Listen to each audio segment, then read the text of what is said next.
Hello my friends and welcome back. Thank you very much for being with me again today. As you know, there are sanctions imposed on Russia on its energy sector, gas, oil, coal and other products, but in this case we're talking about oil. And as necessity is the mother of inventions or innovation. They innovated, but I think that was planned for a long time already.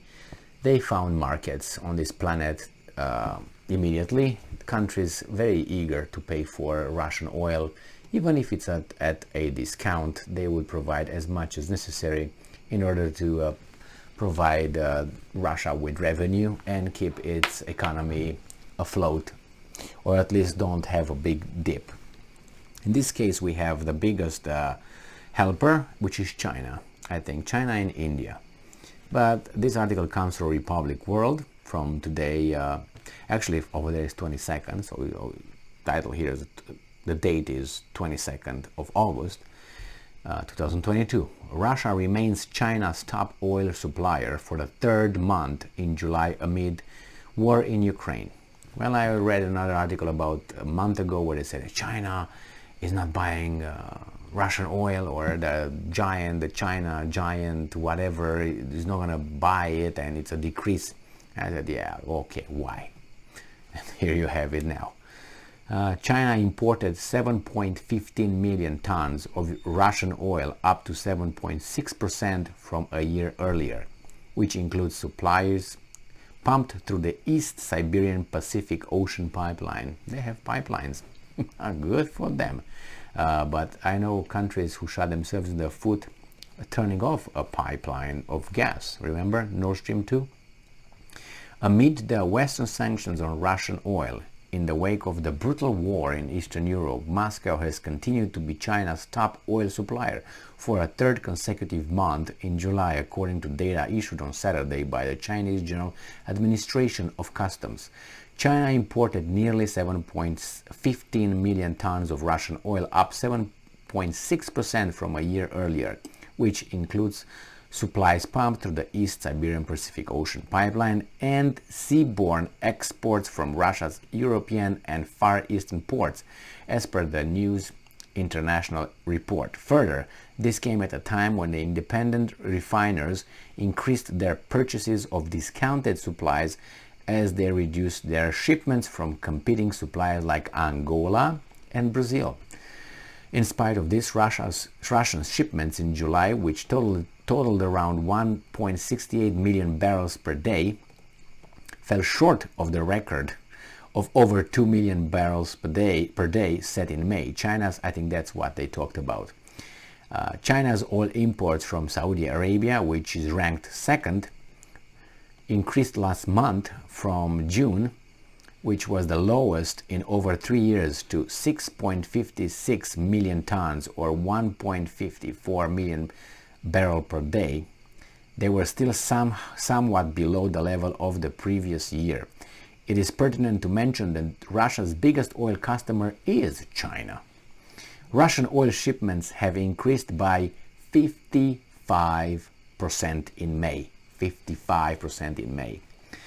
As per media reports, Russian oil shipments have increased by 55% from 2021 to a new high in May, surpassing Saudi Arabia as China's top oil supplier, despite the West's continued advocacy of its own plan to banning Moscow. Even though COVID-19 restrictions and a faltering economy had depressed demand, China boosted its purchases of Russian oil. According to information from the Chinese General Administration of Customs, China imported a total of roughly 8.42 million tons of Russian oil in May 2022. Some of the supplies are transported by sea to Beijing through the East Siberian Pacific Ocean pipeline. Besides this, another set of statistics revealed that China's imports of Russian coal increased by 14% in July for a year earlier, to to the greatest level in the last 5 years as China purchased coal at a discount while Western nations avoided Russian shipments due to Russia's invasion of Ukraine. According to the data released on Saturday by the General Administration of Customs, China imported 72.42 million tons of coal from Russia last month. Since comparable members were first collected in 2017, that number has increased from 6.12 million tons in June to 6.49 million tons in July. So Russia has exported 48.45 million tons of oil so far this year, up 4.4% from the same period last year. 4.4, but is still far behind Saudi Arabia, which has delivered 49.84 million tons, which is 1% less than the same period last year. So as refiners reduced stockpiles and domestic gasoline consumption increased more slowly than anticipated, China's crude oil imports in July decreased by 9.5% from a year earlier, with daily quantities reaching their lowest level in 4 years. So, who benefits? Que bono? China, India, and Russia. And who's not benefiting? Europe and United States to a certain extent, but not United States. United States has everything it needs. It just has to, suck it from underneath its feet. Unfortunately, they don't want to do that because of political and ideological stupidity. So they take out of their strategic oil reserves in Texas and they sell that to Europe. It's unbelievable, so stupid. But what can you do? So Russia is not on its knees economically. The ruble is not in free fall, has been for about 48 hours right after the invasion or after the sanctions started kicking, the first set. And since then bounced back even stronger. So they're still holding. The Western economies are shrinking, everything is going down, but they're still holding to their guns. They don't want to give in.